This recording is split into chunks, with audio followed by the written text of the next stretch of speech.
Well, to find out more about Mitt Romney and his record, we're joined now by David Bernstein in Providence, Rhode Island. He's a political writer at the Boston Phoenix who's covered Romney for many years. David Bernstein, it's great to have you with me and Nermeen Sheikh. And we want to start off by talking about the significance of the Florida primary.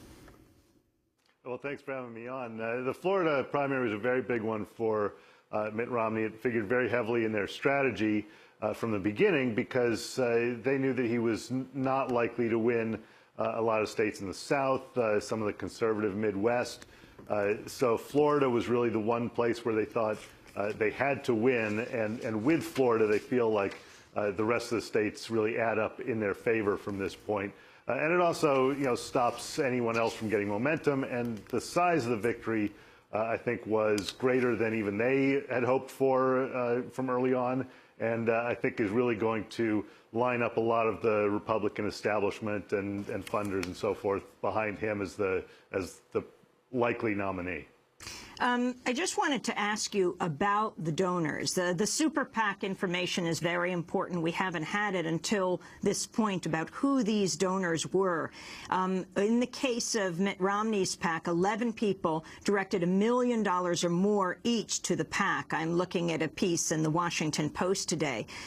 4 of the $1 million donors are New York-based hedge fund managers Paul Singer, founder of Elliott Management, Robert Mercer of Renaissance Technologies, Julian Robertson of Tiger Management, and John Paulson, founder of Paulson & Company, who famously made $5 billion in one year betting against the mortgage crisis. Bill Koch, one of the Koch brothers, gave a $250,000 personal check to back Romney and another $750,000 through the energy company that he founded called Oxbow Carbon.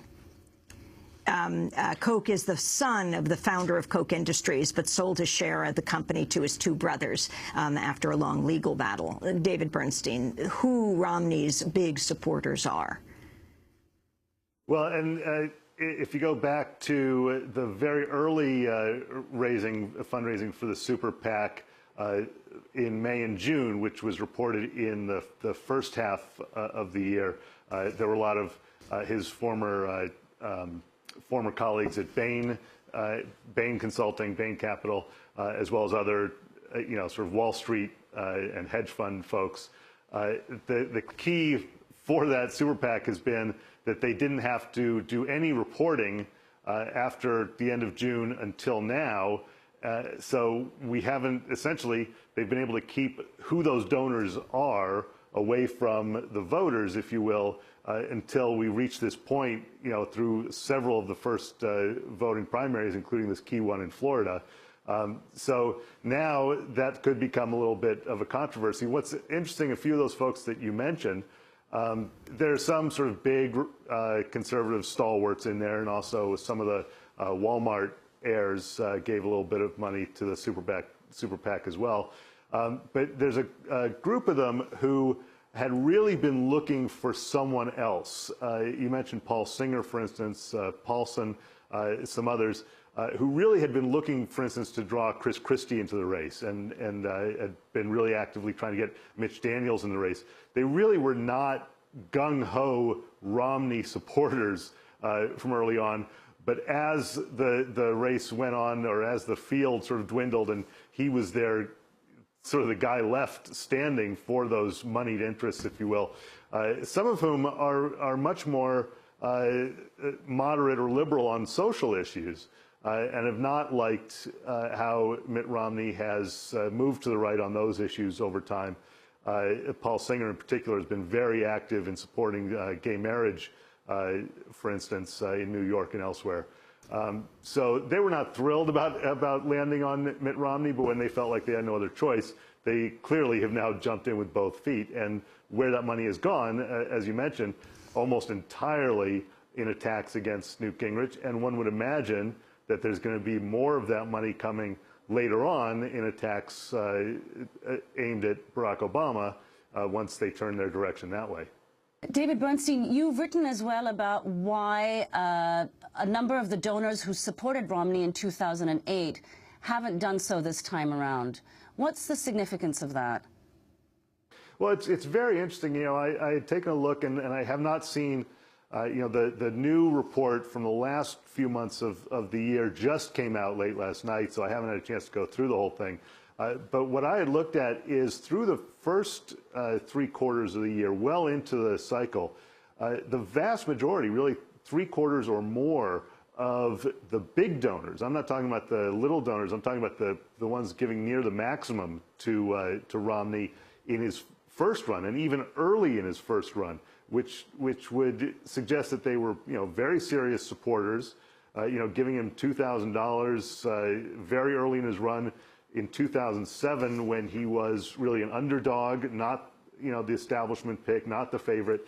And so you look, why wouldn't those folks be giving to him, by fall of this year when he was clearly the front runner, clearly the favorite to be the nominee?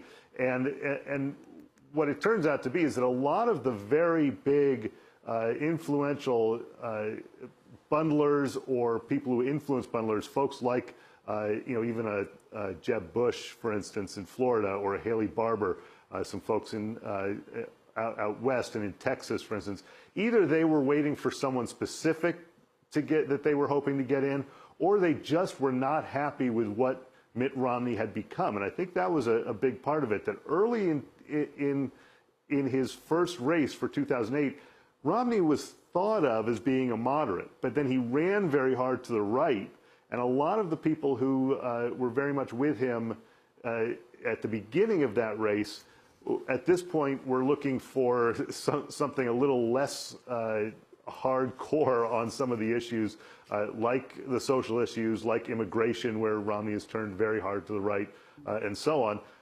But I think that in the end, they're going to come back to him. David Bernstein, we're going to break, then come back to this discussion and look back at Romney's life and look at his family as well, where Mitt Romney came from. You've been writing about him extensively. Again, Newt Gingrich last night did not concede defeat. The traditional approach in a primary is when the numbers are out, one of the candidates calls the other, and then the speeches are given. That wasn't the case last night, and Newt Gingrich says he's taking this to the Republican convention in Tampa, all holding signs around him saying 46 states to go. David Bernstein is a political writer at the Boston Phoenix. We'll continue with him in a minute.